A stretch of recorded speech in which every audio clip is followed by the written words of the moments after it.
आपने थंबनेल तो पढ़ ही लिया होगा। आज मैं आपको इस आयत का वो राज बताऊंगी जिसे सही तरीके से समझ लिया जाए तो आप जान जाएंगे कि अल्लाह की हिफाजत कैसे मांगी जाती है। साथ ही मैं ये भी बताऊंगी कि इस आयत को किस नियत से और किस अंदाज में पढ़ना चाहिए, क्योंकि बहुत सी बहनें बार बार पूछती हैं कि ये आयत कैसे पढ़ें, कितनी बार पढ़ें। इसलिए वीडियो को आखिर तक पूरी तवज्जो से देखिए, दरमियान से स्किप ना कीजिए, क्योंकि आखिर में यही सवाल मुकम्मल तौर पर वाज़ेह करूंगी।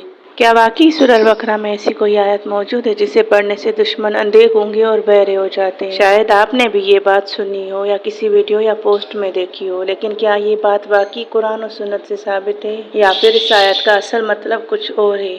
और क्या अगर हम इसी नीयत से पढ़ें कि हमारे दुश्मन नीज तो नाबूद हो जाए, वो खत्म हो जाए, अंधे हो जाए, गूंगे हो जाए, बहरे हो जाए, तो उसे किस तरह पढ़ें?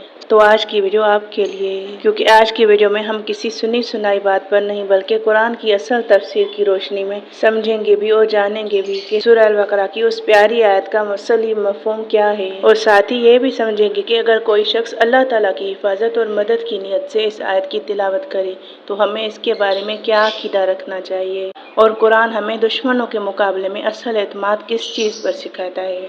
तो आइए बगैर किसी मुबालगे के कुरान के खूबसूरत पैगाम को समझने की कोशिश करते हैं। चैनल पर नए हैं तो सब्सक्राइब कर दीजिए और वीडियो को लाइक। औज़ु बिल्लाहि मिनश शैतानिर रजीम, बिस्मिल्लाहिर रहमानिर रहीम। अस्सलामु अलैकुम वरहमतुल्लाहि वबरकातुहू। अल्लाह ताला आप सबको अपनी रहमत, हिफाजत और कुरान मजीद की बरकतों से माला माल फरमाए, आमीन। उम्मीद है आप सब खैरियत से होंगे। अल्लाह ताला आपकी हर जायज़ दुआ कबूल फरमाए, हर परेशानी आसान करे और आपको अपने अमान में रखे। आइए अब कुरान मजीद की इस खूबसूरत आयत को असल मफहूम के साथ समझते हैं। तो प्यारी बहनों भाइयों, सबसे पहले ये समझ लीजिए कि इस आयत का मतलब ये नहीं कि इसे पढ़ते ही दुश्मन जिस्मानी तौर पर गूंगे, बहरे या अंधे हो जाते हैं।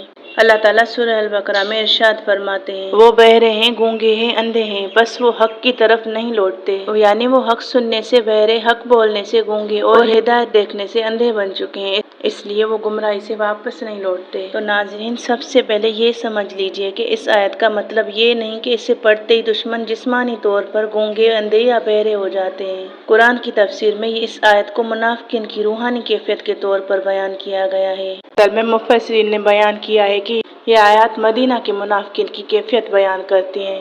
ये उन लोगों के बारे में है जो हक को जान लेने के बावजूद इसे कबूल नहीं करते थे। इसीलिए अल्लाह ताला ने फरमाया वो बहरे, गूंगे और अंधे हैं, यानी उनके दिल हक से गाफिल हो चुके थे। यानी कुरान के मुफस्सिरीन फरमाते हैं कि इस आयत में मुनाफिकीन की रूहानी कैफियत बयान की गई है। यहाँ जिस्मानी अंधा, गूंगा या बहरा होना मुराद नहीं, बल्कि हक को ना सुनना, ना कबूल करना और ना उस पर अमल करना मुराद है।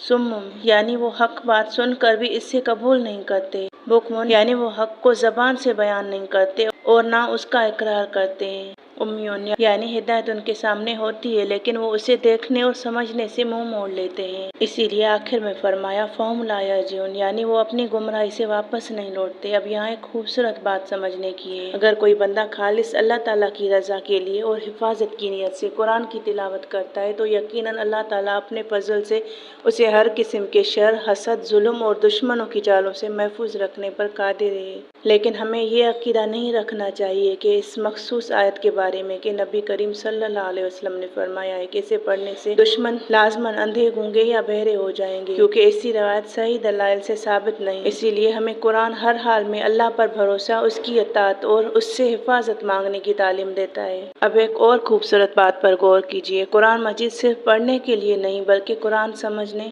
और उस पर अमल करने के लिए नाजिल हुआ है। अफसोस कि आज सोशल मीडिया पर बाज़ औक़ात एक आयत को उसकी असल सियाक और सबक से अलग करके ऐसे दावे किए जाते हैं जो कुरान या सही हदीस साबित नहीं होते। अगर आप अल्लाह ताला की हिफाजत चाहते हैं तो कुरान की तिलावत ज़रूर करें, खास तौर पर सूरह अल बकरा को अपनी ज़िंदगी का हिस्सा बनाएं। नबी करीम सल्लल्लाहु अलैहि वसल्लम ने भी सूरह अल बकरा की फजीलत और बरकत बयान फरमाई है और ये भी बताया है कि जिस घर में सूरह अल बकरा की तिलावत होती है वहाँ शैतान ठहरता नहीं। लेकिन हमें वही बात बयान करनी चाहिए जो कुरान और सुन्नत से साबित हो। याद रखिए, जब बंदा इखलास के साथ अल्लाह की तरफ रुजू करता है, नमाज, दुआ और कुरान को मजबूती से थाम लेता है तो अल्लाह ताला ऐसे असबाब पैदा फरमा देता है कि दुश्मन की तदबीरें खुद उसी पर पलट सकती हैं। कभी अल्लाह दुश्मन के दिल में हेबत डाल देता है, कभी उसकी चाल नाकाम कर देता है और कभी अपने बंदे को ऐसे तरीके से महफूज रखता है जिसका वो तसव्वुर भी नहीं कर सकता। اس لیے ہماری اصل امید کسی خاص جملے یا آزمودہ نسخے سے نہیں بلکہ اللہ رب العالمین سے ہونی چاہیے۔ وہی بہترین محافظ ہے، وہی بہترین مددگار ہے اور اسی کے حکم سے ہر چیز ہوتی ہے۔ اگر آپ بھی سورہ البقرہ کی تلاوت کو اپنی زندگی کا حصہ بنانا چاہتے ہیں تو آپ بھی آج ہی نیت کریں کہ اسے سمجھ کر اخلاص کے ساتھ اور اللہ کی رضا کے لیے پڑھیں گے۔ انشاءاللہ اس کی برکتیں دنیا اور آخرت دونوں میں نصیب ہوں گی۔ اور اگر آپ اس آیت کو اللہ تعالیٰ کی حفاظت کی نیت سے پڑھنا چاہیں تو پہلے دل میں یہ یقین رکھیں کہ حفاظت صرف اللہ تعالیٰ دینے والا ہے۔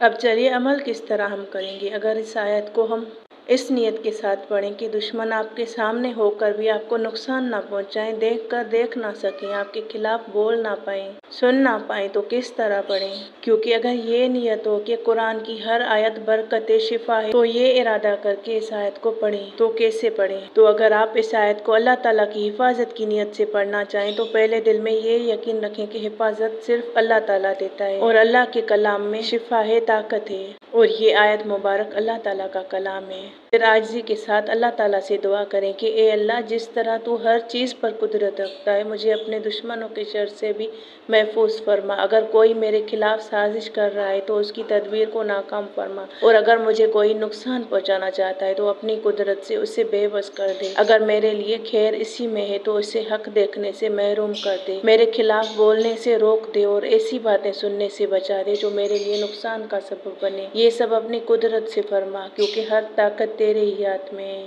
اس کے بعد اس آیت کو محبت، ادب اور یقین کے ساتھ پڑھیں۔ صم بکم عمی فہم لا یرجعون، یعنی اس کا ترجمہ ہے وہ بہرے ہیں، گونگے ہیں، اندھے ہیں، بس وہ حق کی طرف نہیں لوٹتے۔